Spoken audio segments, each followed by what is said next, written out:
I was on a desert island, I think Titanic would be an interesting. So one thing that I remember about seeing this was the double tape set. And for some reason, what's always stuck with me is that this movie is 3 hours long. And that is how I kind of measure time. No matter what's going on in my life, if something takes 3 hours, I know it's about 2 of the Titanic tapes. I think Clerks is kind of another important movie to me because this is probably one of the first ones I saw in the Kevin Smith era of things where I kind of realized that it is possible to make stuff on your own. I don't know how well this is aged, but I think seeing this on VHS is very nostalgic and special. Alright, so I think I'm going to cheat here a little bit and just go ahead and say Kill Bill Volume 1 and 2, just because I feel like these together kind of get me through a pretty gnarly situation on a desert island. Hi, my name is Rhys Santa Maria. I'm a film director and content producer. These are my desert island picks. Welcome to the Film Stock Podcast.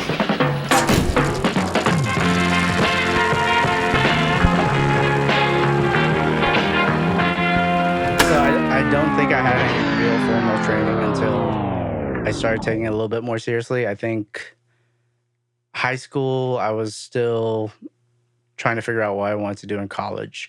And I was bad at school. Terrible. Yeah. Kind of just barely graduated.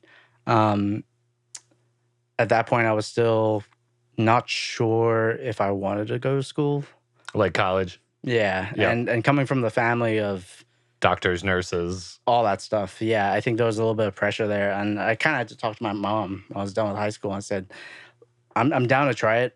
I think it'd be interesting, to see if it is for me. And immediately I knew it wasn't. Did you go to like a community college? Did you get into university? Yeah, community college, Rhode Island. So I went there for like a couple of years. Tried to do medical coding because I thought that'd make my mom happy. And immediately found out, like, dude, I can't do this. I'm not a medical coder. No. That was like sort of like the baseline that I could have tried to enter a field that might have appeased my family. So yeah, I think that realization came pretty quickly, and I was still at that point doing, freelance work for friends here and there, but we were all broke, and I wasn't making any money on the music videos I was shooting and stuff like that. But I did sort of learn a little bit more about what I wanted to do in film and video by spending a little time in school. So at CCRI at the time, this was like 2010, there was a video program, but they were still recording to tape, which already felt outdated at the time because there were DSLR cameras out there. Yeah. And how old are you? I'm 33. Okay, so yeah, I'm 32. I'm going to be 33 in March. Yeah. Yeah. I never shot on tape. March when? I got the same birthday as Tarantino, March 27th. Okay. Yeah. I'm March 12th. Oh, shit. Yeah. Good month. It's a great month. Yeah. So, when I was in college, trying to see what that program offered, it already felt outdated. Yeah. And at that time, the only other class I really enjoyed was photography. At CCRI. At CCRI, they were doing film photography. Like actual celluloid? Yep. Oh, cool. 35 millimeter. And does that program work where they'll like, by signing up for the program and paying for the course, do they provide you with 35 millimeter film, or is that something like that you got to go out and purchase yourself? I think I had to purchase it myself. But they'll give you the camera? No. Yeah, no. I think a lot of it was just like, essentially what you get when you went there was the access to the lab and then learning the process, which in itself is, it's a lot to do on your own. Did you get the hang of it? Yeah, and I kind of fell in love with that whole thing. I didn't think I was into photography at all until I did that. Okay. So I'm in there spending a couple semesters trying to be like, trying to essentially find where I kind of wanted to go. So I knew I still wanted to do video, but the video at school wasn't where I thought I wanted to be. But I really grew to love the process of photography Mhm. because it was the most sort of basic understanding of photography. It's film, it's developing your pictures, it's black and white too, Mhm. because there's no classes on developing color. So at that point, you're really essentially trying to figure out what makes this one image great or not, especially because you're in a dark room looking at negatives and really trying to find the process enjoyable. I'm interested, if you don't mind. Yeah. I've always been interested in the development process of, color film, black and white, whatever it is. But I've never actually taken any classes on it or anything. And, coming from like a DSLR world, what you capture in the camera Yep. is what you get. And then if you want, you can tinker around with it, in Photoshop or whatever. Mhm. Is that more or less what the development process is? Because like, this might sound stupid, but again, no knowledge of it. Yeah. Because like I've always imagined, like you take the photo and you put it through this chemical process, and you're going to get what you captured on the day. But I would imagine maybe the chemicals are similar to like Photoshop. Yeah. So I think there's a few things I learned, which was I don't sometimes remember what I shot on the day. Mm-hmm. So you're kind of, unless I took those photos and immediately went to school the next day to develop them. Sometimes it was just rolls and rolls of film where I don't remember what was coming out. So there was a bit of a surprise there. Mm-hmm. Also, you're working with the finite amount of shots. So I think in the process of shooting the film, which, I was paying for, and you're not entirely sure, in the process of taking the photos, essentially you're just not, you don't have, hold on, let me think about how to say this. When it came to taking the photos on a roll of film, which you're paying for, it's so tough to just spray and pray, essentially, like you would a DSLR. Yeah. You have like one shot at it. 36 in a roll of film. Yeah, but like with one. Oh, are you saying, so again, this is like a learning curve for me. So I always imagine it's like, okay, you have 36 shots on a roll and then you break them up and you're developing one frame at a time. So you're developing the whole roll. Oh. And then you get the strip back, right? Okay. So there'd be times where one of the worst feelings is probably messing the process up too. Yep. Getting a roll of film back that's blank. Yep. That was heartbreaking. That happened. Oh yeah. Because I wasn't very strict about the cameras I used in that class, because you could have gone to Salvation Army or Savers and found a 35 millimeter camera. Mm-hmm. So as long as it was black and white, you could do the class. Mm-hmm. So there were times where I would just kind of stick a roll in there and test the camera out, and then sometimes pray that it would work. Yeah. So yeah, I think that there was a lot of patience in that as opposed to digital. And this whole time that you were kind of learning about photography, you said you were still doing videography on the side. Was that mostly music videos, or did you kind of step into like advertising in any way? Yeah, I think it was mostly music, because that was just kind of what was around. Again, this was coming off of, it was coming off of a time where that's what my friends were doing. Mm-hmm. They weren't able to pay me to do anything, but that's what was a subject for me. Kind of seemed like a natural vehicle for which you could kind of test out different techniques and, learn about framing and editing. And yeah, I mean, we were doing just whatever was happening. I think we were going to shows on weekends and filming them. We were asking friends if we could shoot videos in their houses, and I think for a lot of that process, it was just not exactly. I think there was never a goal to be like, I'm going to be a music video director, because it wasn't a matter of this is what I do now. It's just like that was what was available. in terms of me pointing my camera at it and being able to do it. So I would try. I guess I would try and find those opportunities to be in advertising or to film something that paid, but I don't know. Never really went seeking them out. Yeah, I don't know if I also had the skills to kind of get those jobs at that point. Sure. Yeah. Well, it's pretty cool to hear you talk about this because, you know, it sounds like something that found you, that you found you were good at, and you just kind of pursued it without any real, like, you just found this thing that took you somewhere. Yeah, I think it was a hard and tricky process because, again, I didn't have a lot of money to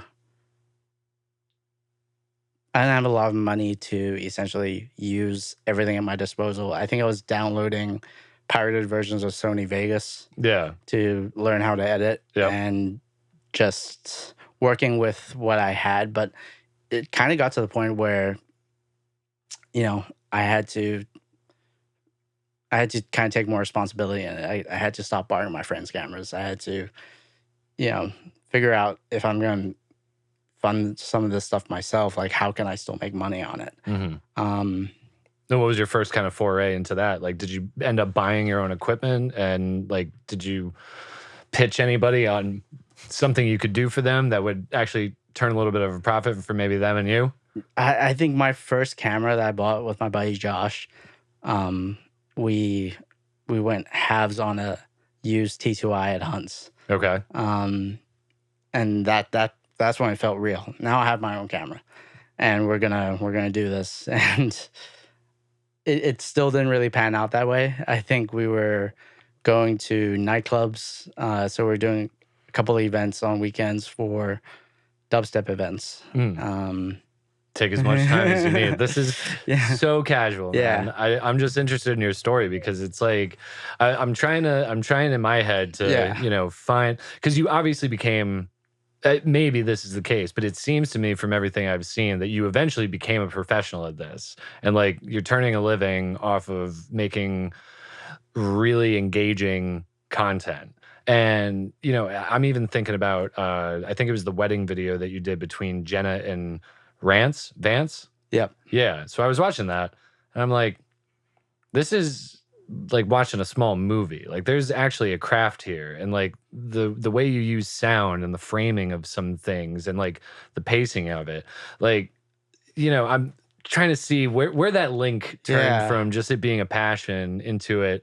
You know, you're now able to kind of make a living off of that, if that is the case.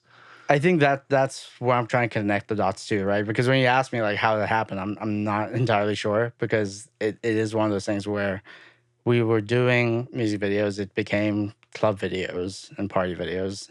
Eventually, someone asked me to do it at their wedding, and I had never done a wedding before. I actually haven't done a lot of weddings. I think that's the only real wedding video I've done. Thank you for saying all that nice things about it. You're welcome. I'm not blowing smoke no, either. I appreciate that. There was a moment like where I'm gonna compliment you some more, because I really liked it. It reminded me of something Scorsese would do. You've got like the opening like minute and a half, you know, kind of this beautiful music going on and all these cool glamorous shots, and then you cut to the wide shot of when she reveals the dress to her bridesmaids, and like you cut out all the music and we're like in real time and the banter that was going on, like the compliments they were giving her, they're like, you look so comfortable, like it looks like it was made for you. And it just felt like a very real moment that like I feel like Scorsese would capture, and then it's jump back into kind of the romantic of the wedding day. Yeah, I think that goes back to what I was saying, where it's just like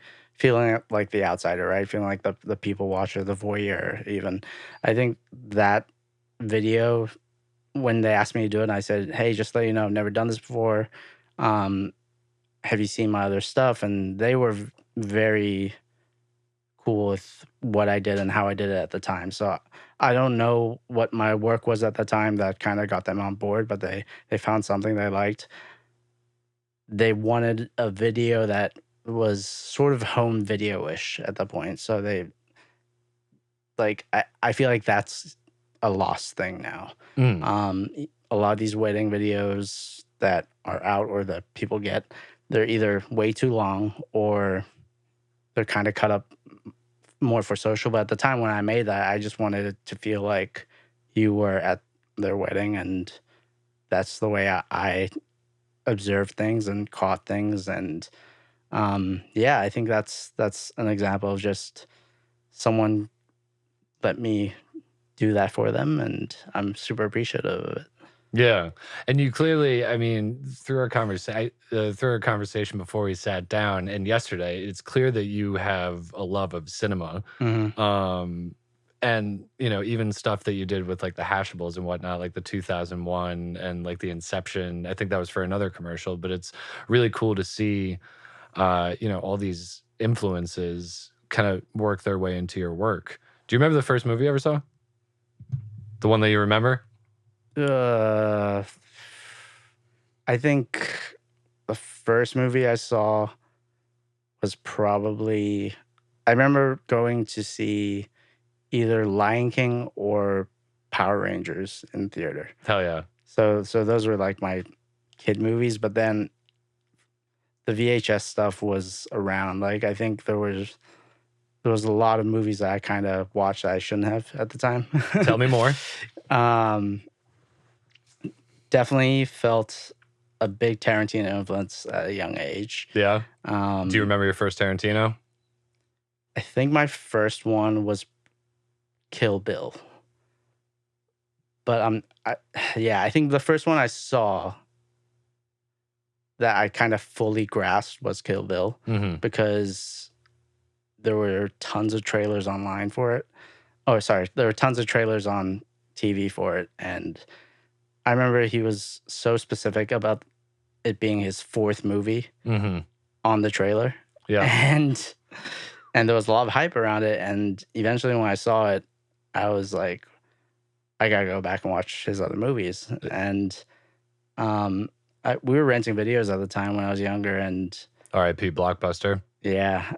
I think when I was a little too young, I remember my Uncle Ian, he was watching a lot of these movies, but he was like, you're not supposed to watch Reservoir Dogs. But there's some good stuff in there. Now, and did he like slip you a copy to like go watch? Yeah, we recorded a lot of the movies ourselves, but I remember hearing stuff like that made me want to watch it more.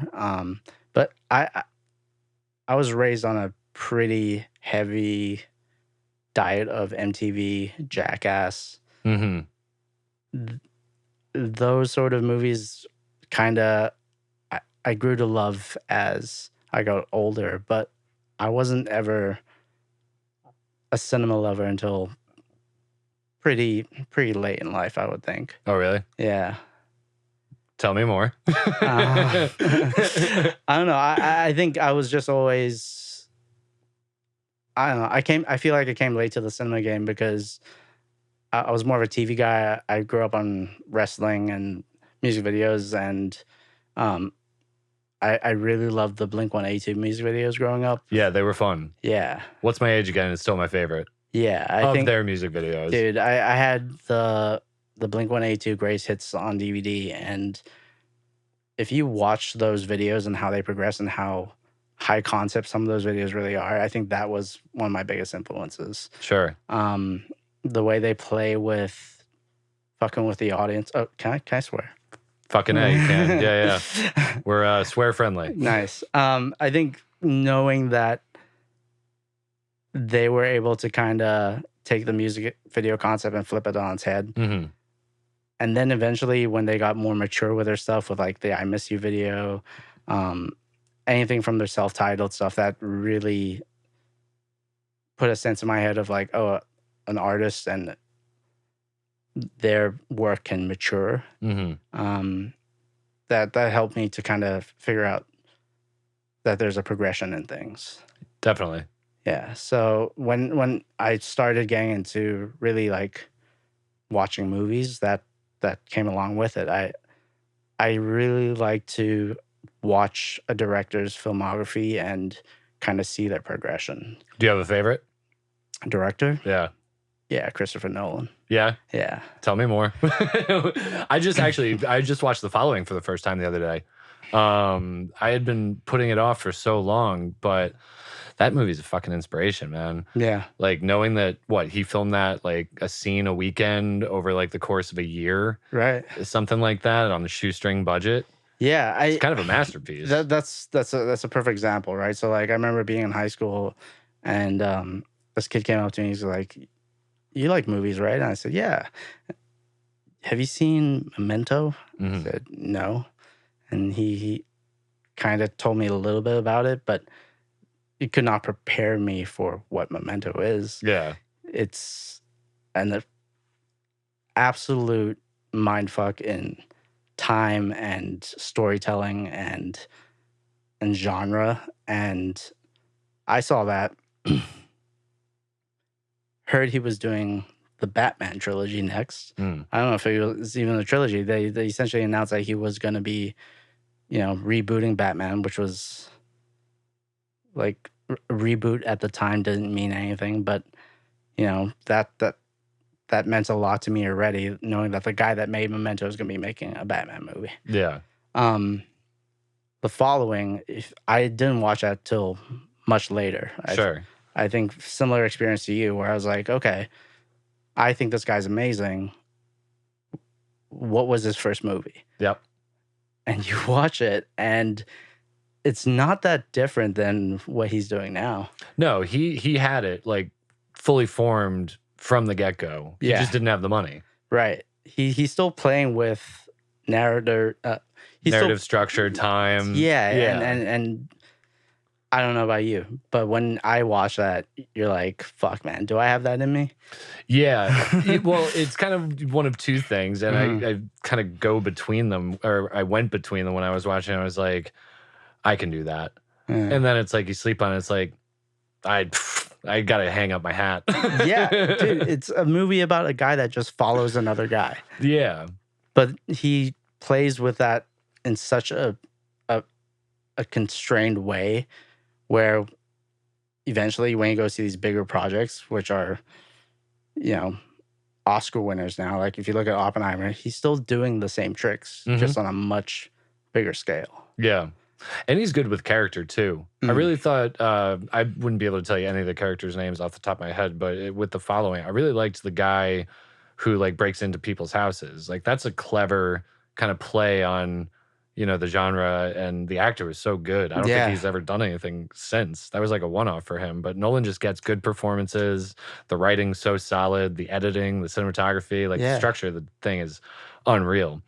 Yeah, and to this day, I think he's pushing a lot of boundaries with cameras, big formats, doing things for real.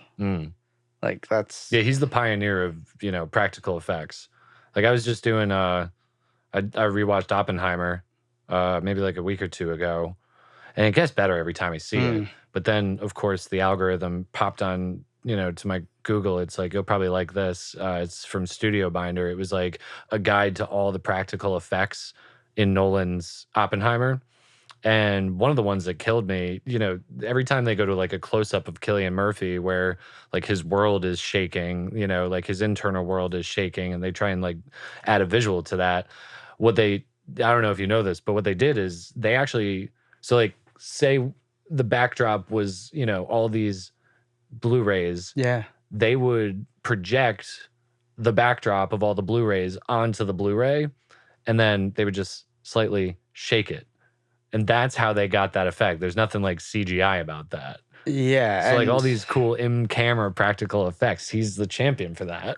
It's insane. I mean, even if you watch Oppenheimer, there's a lot of macro shots, which, sure, there's a lot of movies with macro shots, but the fact he's doing it on an IMAX camera, and he's trying to figure out, how do I put a macro lens on an IMAX camera and get the camera this close to someone's face? Yep. And they're talking, and these cameras are loud. Like they're insanely loud, and they're massive and expensive. And he's doing things that, one can only just be in awe of. Like I think I have nothing more to say than I think he's the GOAT. Fair enough. Do you have a favorite of his movies? I like them all. I think Tenet is one of those movies where it's underrated. Mm-hmm. I think Tenet is super underrated because it came out during COVID, and it's his attempt at a Bond spy movie, but still playing with the time structures of things. So it's super confusing, but I think in a few years you're going to see something similar to Interstellar, where they're going to re-release it in IMAX, and people are going to be like, "What the fuck? How did I not get it on the first go?" Yeah, I saw that movie in theaters. I think it was like peak COVID because they pushed it out. Tenet. Yeah, Yep. Tenet. They really wanted Tenet out there, even though theaters were shut down, and I was willing to risk my life for it. Like, when the theater wore a mask, I don't know what I was in for, but if you have a chance to see Christopher Nolan in IMAX, do it. Especially in Rhode Island, like where we have a legit IMAX screen. Like that's probably one of my favorite places on earth. Yeah. A lot of places market their movies as IMAX, but Providence is like a legit IMAX. It's one of the biggest screens in the country, and a lot of the time they're screening their movies, his movies. A lot of the time they're screening his movies on the 70 millimeter projection, which is essentially, if you're not watching it on 70 millimeter or on IMAX, you're missing half the movie. Like, this is what the movie is, but on IMAX and 7 millimeter, the frame's really this. Yeah. So yeah, I think that's one of those experiences where I saw Tenet and I was like, holy shit. It also changed the landscape for him because I think he was really pissed that they pushed the movie out like that. Mm-hmm. And because of that, I think he was really stung by the release, and it led him to go to another studio to make Oppenheimer. And I think there's going to be a lot of regret in that. Well, because that was a weird time too. With I think it was the first Dune, where they like did a limited release in the theater and then they pushed it all out onto streaming, and like all the directors like signed an open letter being like, "This is wrong. This is not how we were planning to market it. Like, this isn't the experience that we were trying to give people seeing this." So yeah. Yeah, that was a weird time. The open letter is one thing, but for him to be like, "Fuck you guys, I'm out. I'm gonna go to a new studio, and they're gonna give me $200 to make a time traveling spy movie," like, and I think there's a lot in Tenet that is gonna change the way he does movies now. Like, everyone loves Hans Zimmer. Interstellar is amazing. His score in Interstellar and Inception, those are beautiful scores, but he hooked up with Ludwig Göransson on Tenet, which is fantastic producer.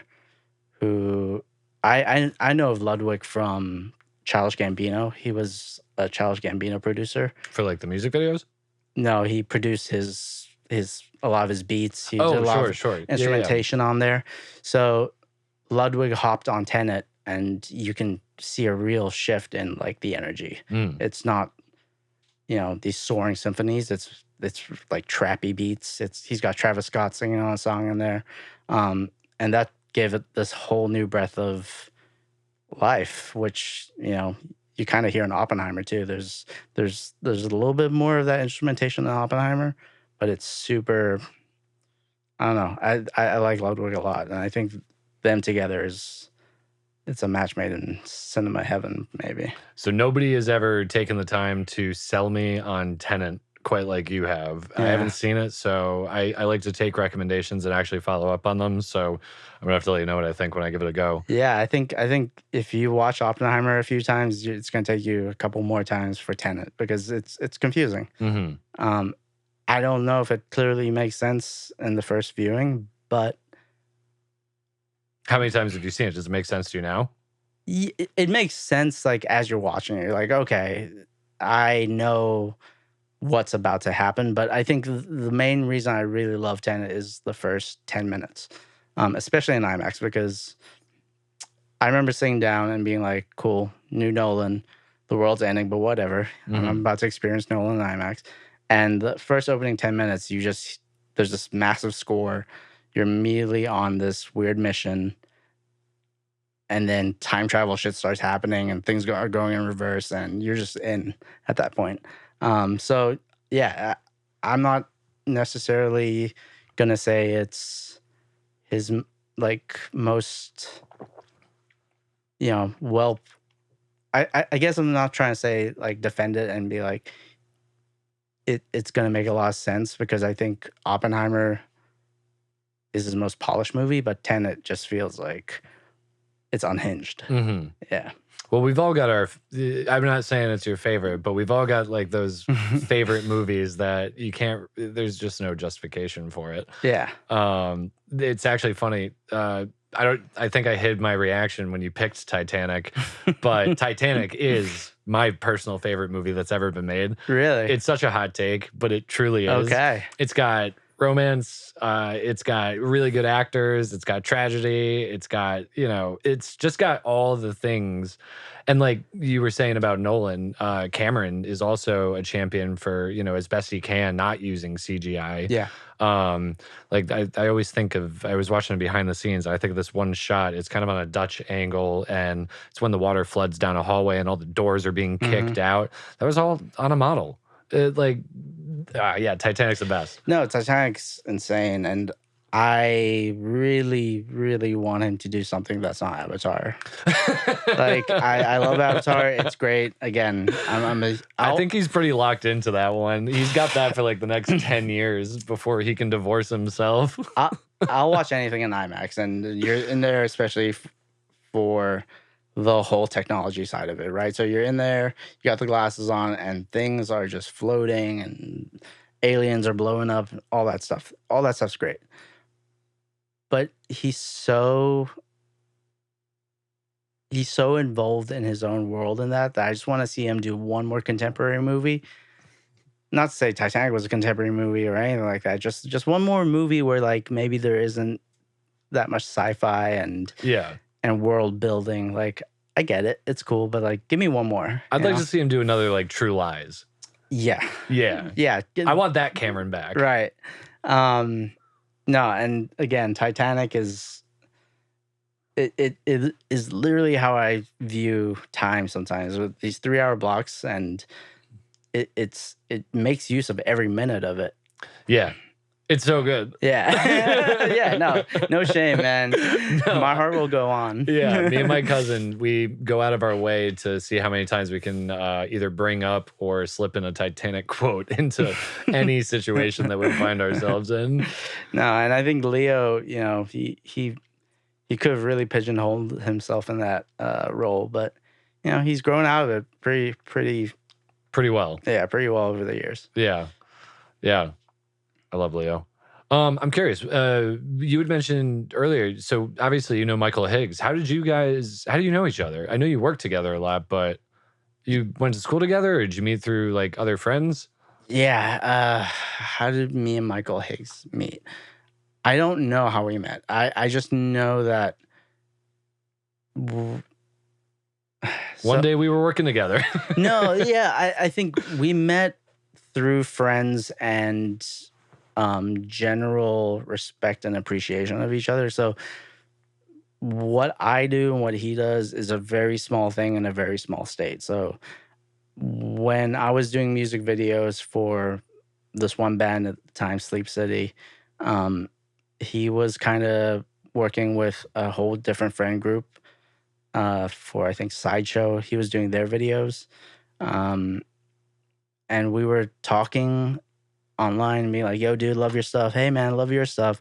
And I think we were like secretly trying to outwork each other because we didn't really hang out too much other than seeing each other at shows, and it'd be that Spider-Man meme where it'd be like guys pointing at each other. Because he would essentially have a camera, I'd have a camera, and sometimes it'd be on the same show, Sideshow, Sleep City. But, eventually that faded away and we just became boys. Like, we realized, holy shit, man, no one else is really doing this other than us.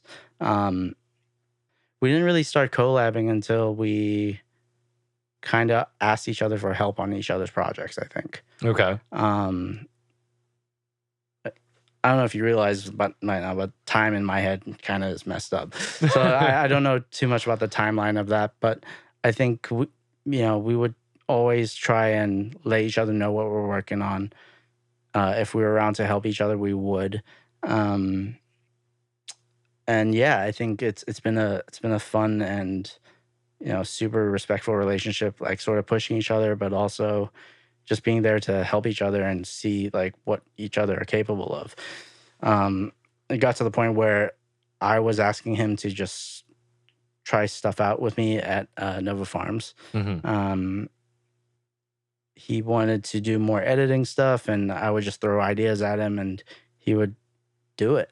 And that's the best feeling in the world, where you can kind of just, not feel like you're so inclined to make something happen when you have someone else there to really get that idea out of your head and make it come to life. That's why we do this, right? So, yeah, I think it was a lot of years of me jumping on his stuff. Like most of his short films, I would either, at bare minimum, I try to get on set for a day just to help out. Like even if it's just lifting a light or taking photos of him just doing his thing, because it's hard work to, make your stuff happen. And if you have friends that can help you with it, like that makes their day so much easier. Amen to that, man. Yeah. I think that's interesting to bring that up. That's something that I'm always thinking about. It's like, you and me, filmmakers, we have chosen like the single most difficult art form. It's lonely. It's lonely. Yeah. It's expensive. Yeah. It takes a big community. It takes a lot of time. Yeah. What do you think your drive is? Like, why is this something that you can continue to pursue in spite of all of what could be viewed as cons? Yeah, I think my drive is just having something to look back on. I think, I've kept a pretty small circle. I've had a lot of the same friends, and I've worked with a lot of the same people in some way or another. I felt it got to a point where I was maybe using that a little bit too much at my time at Nova Farms, where I was bringing people on to kind of help out with stuff. And Higgs was a perfect example. Like, I felt like I was having my friends do stuff for me for a project we were working on, as opposed to, doing it for the passion of it.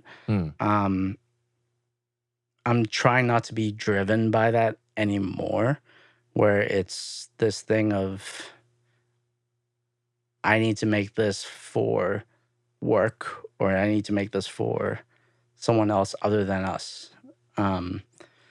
What drives me really nowadays is just getting ideas out of my head. I've been pretty good about Trojan horsing in ideas into paid work.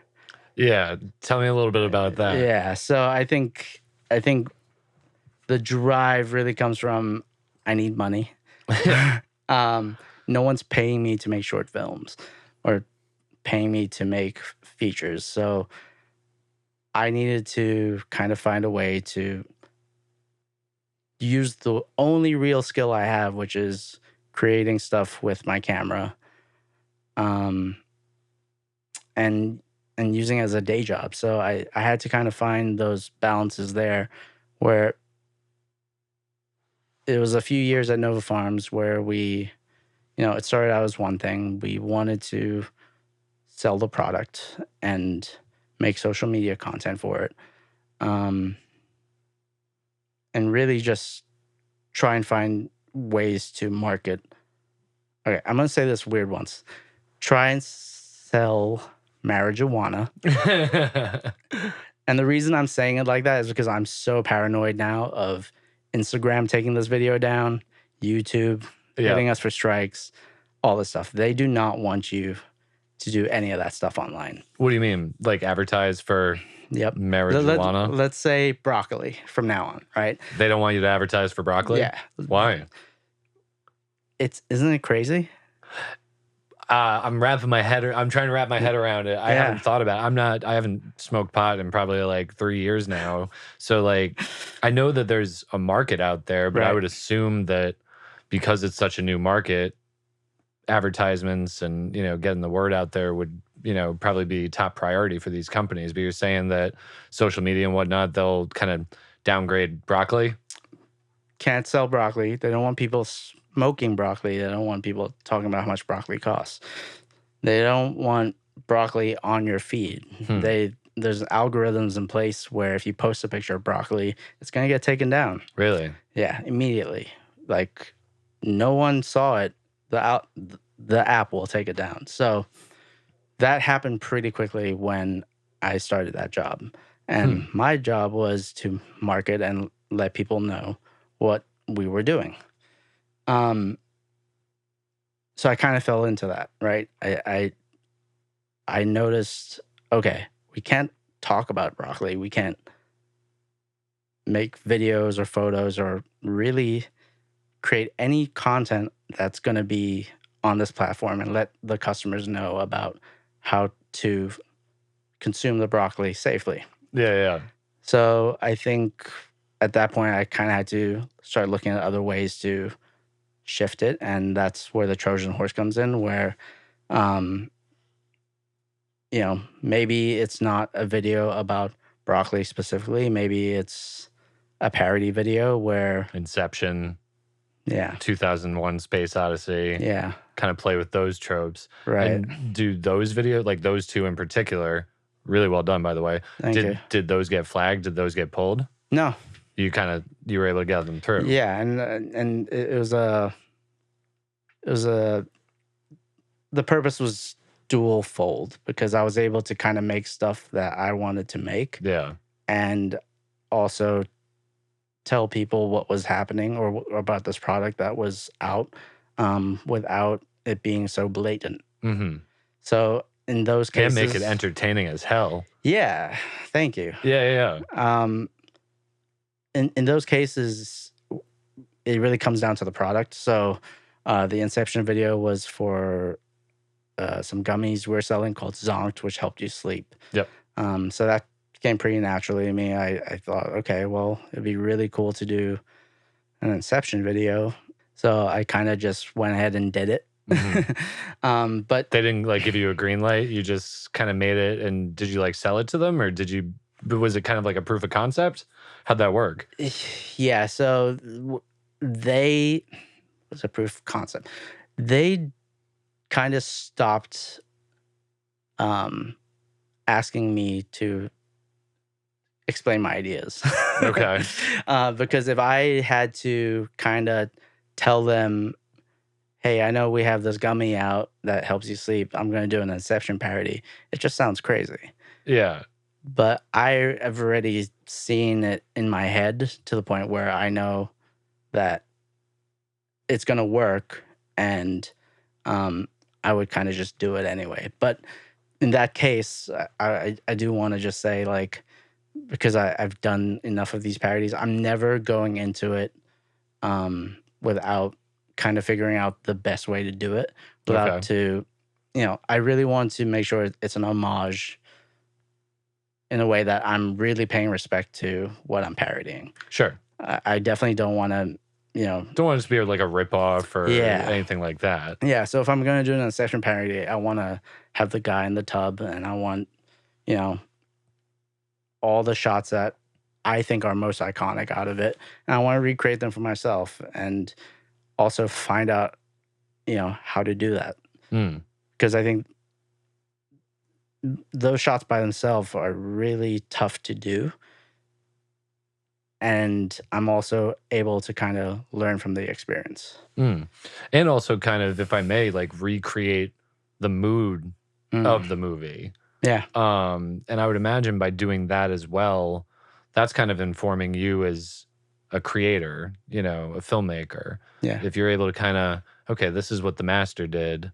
So now you kind of get to learn a little bit about how to create tension or, That's Release. exactly it. Yeah. Yeah, I used it as a way to kind of, you know, keep me inspired, because if I know I can make this video with this product and not worry so much about it getting taken down, at least I'm able to learn from the experience and also, you know, really figure out how they did this, right? Because the Inception video was interesting because I wanted to do it. And to answer your question from way earlier, I had run it by them. But I wasn't going to do it until I had found the right bathtub. Okay. Yeah. How long were you searching for the bathtub? A while. Yeah. Yeah. What'd you do? Did you was it an Airbnb thing, or No, did it was a studio in Pawtucket that we rented for a little bit. It was a membership. I think it was called Tetrault, and we did a tour, and I saw the bathtub, and I said, "Yeah, this is perfect." And you can't just really dunk anyone into any bathtub. It's not going to work unless it's as a clawfoot. Yep. Yeah, clawfoot bathtub with enough surrounding space where he can And safely not hit his head. Not hit his head. Shout out to Tommy. He's a short guy. He's actually the chef, I would say, at Nova, where he developed the gummy himself. Oh, cool. Okay. Yeah, so he was... And he was your main talent. Yeah, and I said, dude, you have to do this because I've been talking about doing this video for 2 months, and you're short enough to literally fall back safely into the tub. And, you know, he looked cool doing it, too. Did it take any real convincing, or was he on No, board? he was down. He was always down, yeah. Cool. Was that like a one-shot type deal, or did you have to do that multiple times, multiple cameras? Multiple cameras, yeah. So Okay. I had one camera on a wide, and then I had a second on a slow-mo pointing down, framing up his face. But yeah, that's a perfect example of just me being like, how the fuck are we going to do this? And I knew at the time, you know, it was something I wanted to do because I'd been telling people we're doing an Inception parody for Zonked. Yeah, yeah. And yeah, I think that's one of those things where it's like, I can say it, I can talk about it, but no one's going to get it until I do it, until it's done. Sure. And they were very lenient about a lot of that stuff where, like, once it came out, it made a lot more sense. Mm-hmm. Was it, are there any metrics with which you can measure its success for Nova? Or do you even care about that? You're just more satisfied that it came out the way you wanted it to be? I think at the time I definitely got pushed back on it because I was learning at the time that, you know, there was a lot that needed to be promoted within the company, a lot of products. So what I was trying to do was trying to create these ideas across multiple brands and multiple products. The pushback there was like, hey, maybe that wasn't the right video for that because we should take this product and market it a different way. Okay. Was that one of your early attempts or early pieces for them? Or was that something, because it's... I would say it was in the thick of it, but like it was definitely within like the middle of my time there because that's when we were coming up with so many products. Mm-hmm. Had to think of all these ideas. And eventually I realized, you know, I had to come up with brand voices and try and figure out what style works best for what brand and what video. Like a parody video needs to make sense for the video, but I was realizing pretty quickly that they didn't necessarily want that every time because it took a lot of time to make. Yeah. It might look cool, but they were maybe trying to hit a different sort of demographic in that sense, where a lot of older people actually like this product.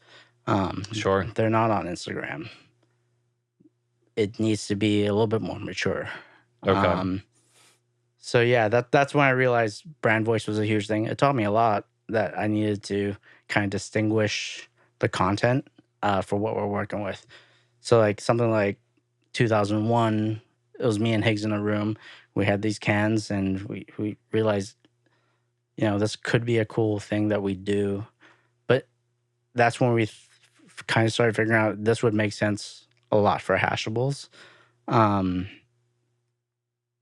Yeah, but I don't know. It got to a point where it was a lot of spinning plates trying to figure out like the identity of all these products and all these brands. And was it something that, the people at Nova, were they giving you that information, what they wanted it to be and who it was marketed towards? Or was that just something they're like, we've just got to figure it out? And you were kind of with these different commercials, with these pieces, you were kind of giving them options to play with?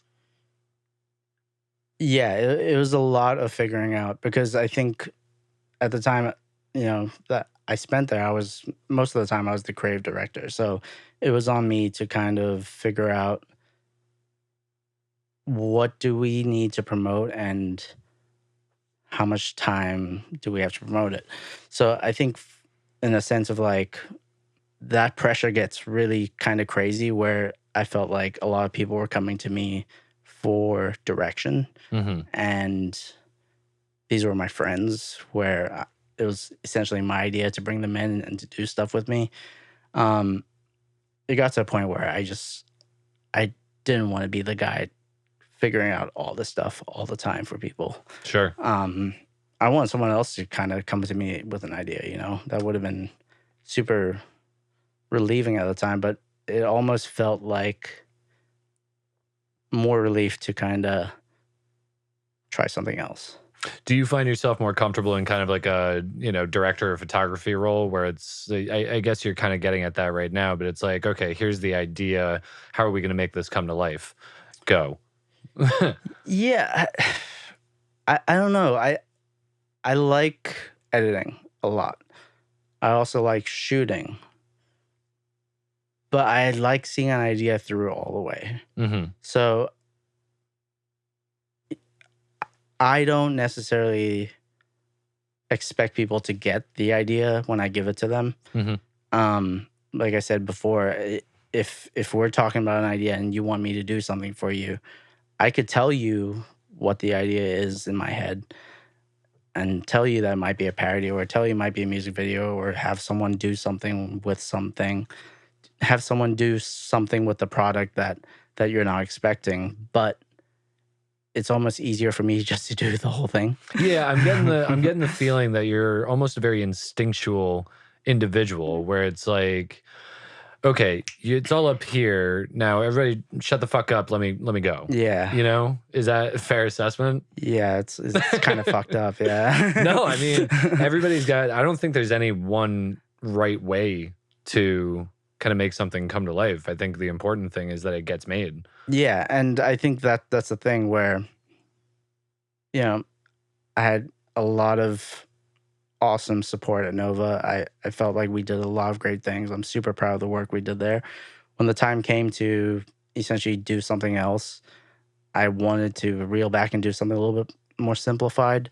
There was a lot of plans of new brands, new stores being opened up in other states. Mm-hmm. More and more and more. Got a little corporate-y. Yeah. And yep, I know exactly what you mean. And that's not exactly what I signed up for. When I signed up for it in the beginning, it was one Instagram page that we were already getting hit with a lot of flags with. People weren't seeing our content for their standards and algorithms. I think it's a super unfair place to market something because I see some fucked up shit on Instagram every day. Yeah, I think that I can agree with that. I think that the broccoli is the least of the problem, but it's probably more like because you can't advertise cigarettes anymore. It's probably falling into that category with the FDA, I would imagine. Yeah, it's a federally illegal substance. So when the time came to kind of look at the landscape of things, I wanted to keep doing what I was doing, just not at the pace we were doing it. And it looks like you found a home at CHOMP. CHOMP. They seem to have given you the creative license that you might have been looking for. Yeah. Shawn, I'm going to make you do some editing here. I'm going to have you put up a picture of some of our burgers. Chomp's been awesome. It felt super natural for me to go into something that I wanted to kind of secretly do, which was food. You a foodie? I'm a foodie. Yeah. I'm a foodie. I'm also like challenged by food. I think, Chef's Table is super awesome. I love the movie Chef. Okay. Who's in that? I don't know if I know that one. Chef is John Favreau is in Chef. Oh, I know. I do. Yeah. Yep. Okay. I remember seeing that. I'm a huge Anthony Bourdain fan. Yep. I loved how you peppered him into one of the, I forget which one, but I recognized his voice and I was like, yeah, my man. Yeah, and those, when the time came to kind of take that job, all those ideas started flowing immediately. Okay. You kind of felt like a creative, you were inspired, like Yeah. giving you the place to go and work. Yeah, and I felt, I felt a sense of relief of not having to ask my friends for help, where I could just go back to doing stuff myself. So you did all that yourself? Yeah. Yeah. It's really good, man. Thanks, dude. It really is. I appreciate that. But that's sort of the difference there, right? Where it felt like a lot of those ideas weren't coming naturally. So when the opportunity came to work with CHOMP, I know some of the goals that we're working on this year, which is opening a 3rd restaurant in Newport. I didn't know at the time until I interviewed that the owner, Sam, for the last 12 years, he was doing the social media himself. Okay. And they have a pretty serious following on Instagram. So what I was intrigued by was, if I go and do this and I do the content that I know I'm capable of, what are the metrics going to be? What are the numbers going to look like now that we're not trying to post broccoli, right? Yeah. So that felt very tempting, and it kind of happened pretty quickly. Like, I saw that there's a huge difference in people who go on Instagram and see food versus, other stuff. Sure. Yeah. I would imagine you probably felt a sense of validation after going through, like, it's almost poetic. I'm thinking about like the quality of the work that you did for the broccoli, Mm-hmm. and it not being able to be seen. Yeah. And then the quality of work that you did for CHOMP, which I think is equal, if not an advancement from what Thank you were you. doing. And then, you got a good response? Like, the numbers were there? Yeah. And look, I'm not going to pretend like it was an easy jump, because it wasn't. I had to learn pretty quickly, which CHOMP has had an amazing support system. Sam, Tanner, Nikki, chefs, owners, they're so down with fucking around and being experimental. Yeah. And I had to learn pretty quickly on how to shoot food. What's the biggest learning curve? Burgers are so hard to shoot, like, as a subject. To, like, make look good, or just the nature of, how quickly they're being cooked, or what about them? The actual angle of a burger, to kind of make it look good, is one thing, because they do a good job making it look good. It's getting the camera in the right position. Mm-hmm. It's the lighting. So the way that lighting hits a burger is different. You kind of have to light it from the side. Okay. If you're at the restaurant, chances are, the lighting's a little tricky in there. The kitchens are made with lighting in mind for the chefs.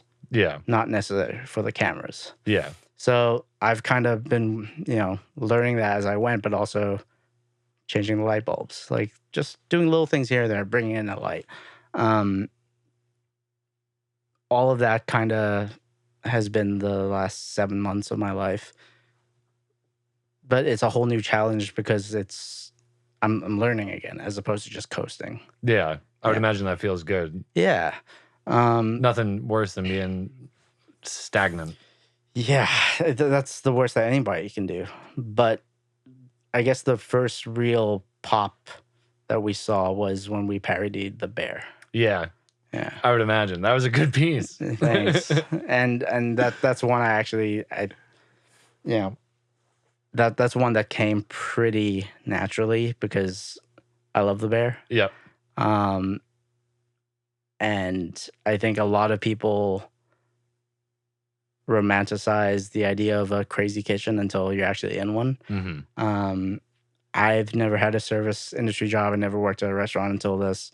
And it kind of felt like that right away on a very small scale where I would come in, I would want to shoot content, and they don't give a fuck. It's Friday night. We're slinging burgers like Get crazy. that camera out of my face. Yeah, and they're nice about it, but the last thing they want right now is to, necessarily be filmed. Like if I'm sweating over a grill, like why the fuck are you bringing a camera in here? Yeah.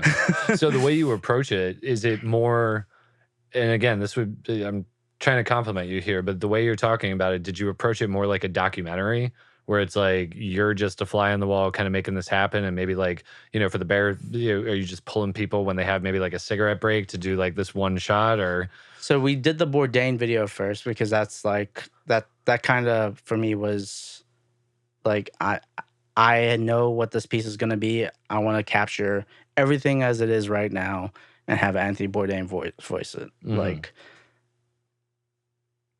that to me was like the first piece. Once that was done, we started hitting a flow state here where we're doing specials every week.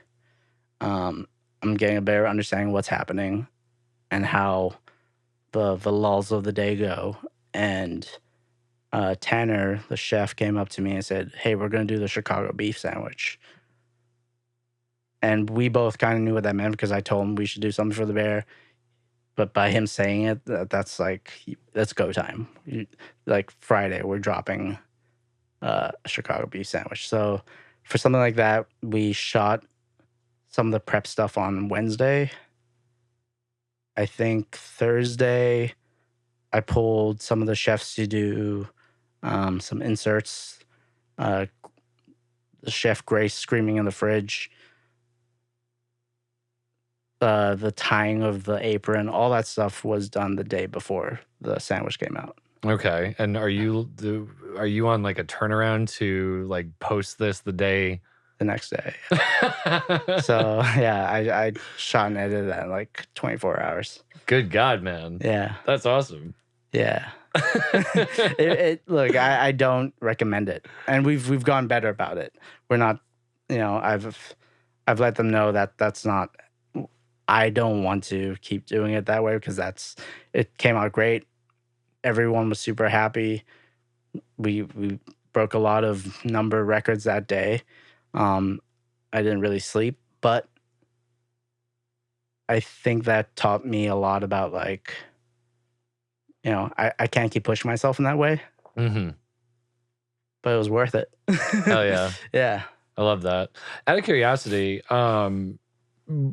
why haven't you done any narrative stuff? Is it not something you're interested in, or is the opportunity not presented itself? I'm super interested in it. Again, no one's paying me to do it, right? So I think I would love to do narratives. It's been a slow progression for me because I really want to get to the point where I know for a fact what I'm doing is going to be worth the money I put into it, the energy. I think for me, it's picking the right thing. And I definitely have some things that I know I want to do. Do you write? Are you a writer too? I'm trying. Okay. But have you heard the phrase, a writer does everything but write? Yes. You're in that part I'm of the doing writing. that right now. Yeah. No, I have an idea that I actually wanted to commit to it this year, which was to do a short. Okay. Should I just tell you about it right now? It's completely your decision. If it's something that's still germinating, if you don't want to, because I've been there on my end where it's like I have this thing in my head that I don't want to let the magic. If I say it out loud, it might deflate it. But then there's also the opposite where it's like this thing's in my head. I need to tell everybody about it. So whatever you're comfortable with. If you want to tell me, I'm all ears. Yeah, I'll tell you. All right. Yeah. So this idea has definitely been kicking around in my head for a long time. I think I tried to write it before with another filmmaker, Corey Santilli. He's awesome. But I kind of rushed through the script with him many, many years ago. And we never did anything with it, but I still lingers. It lingers, yeah, a lot. But now I think I figured out how to do it. So I guess I'll just give you sort of, because there are things that I think would make it interesting, but it's called Neon Brown. Okay. And it's going to be a short about an artist who, by accident, creates the world's most famous painting. Okay. And that's all I can say right now. I love that. Yeah. Yeah. Well, I would be interested to help in any way with that. I'll tell you forward. What we'll do is, have you had any repeat guests? Not yet. All right. Once it's done, because I do want to do it this year. All right, cool. We would be more than willing to have you back on and learn about the process of it. Now that you've said it on the podcast, I have to do it. You got to do it. That's what I'm trying to do. I'm trying to push myself more to doing it because I've been saying, it's time. So I think for me, like, this idea is interesting because it starts very small but it ends big. Like, even me just saying that, you're like, how the fuck does it become the world's most famous painting? Like, I know how it happens. I know. Hold my beer. Move the fuck aside. Let me do it. I think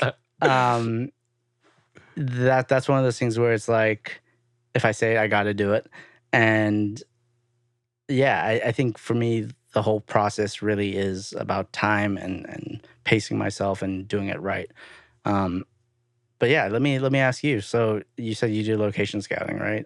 Yeah, I do. That's what I do for a living. Okay. Well, used to. It's been like 2 years since there's been any work because of the strikes and et cetera, so et cetera. I mean that's another reason why I haven't really fully embraced that concept of.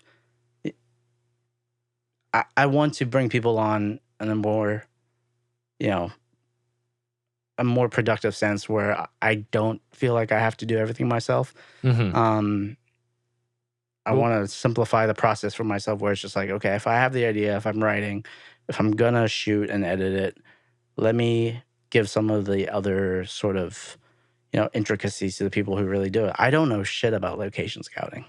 Well, after this podcast, you and I should talk more. Yeah. I would love to know more about Neon Brown. I would love to know about everything that you have in your head. And, between me, Ace, Shawn, we can go over all of it. We can hook you up with a lot of good people who would be in your corner to make it happen. It'd be Thank great. you. So, Rhys, real quick, just to wrap up the podcast, anybody that wants to find you and your work, see the Broccolis, et cetera, where can they go? Give them links, give them Instagram handles, et cetera. Yeah, man. Thank you for having me on. Absolutely. I think the best place to kind of see my stuff right now would be at chompri.com. Or hold on. The best place to kind of see my day-to-day work would be at ChompRI on Instagram. ChompRI. My personal Instagram would be Shop by Rhys, SHOTBYRHYS. Shopbyrhys.com. You can definitely go ahead and see a lot of my work on there. But yeah, I think follow me on Chomp, follow me on Instagram. We're doing a lot of great stuff there. Yeah, I think, I'm pretty easy to find. Hell yeah. Yeah. Well, I appreciate you being on the podcast. Cool, man. Really enjoyed getting to speak with you and get to consume all your stuff. Something I didn't mention, I love your blog on your website, by the way. Photo blog, check it out. It's awesome. I got to clean that up. All right, guys. Matthew Beltz, Rhys, here we are. Catch you on the next one. Bye. Thank you.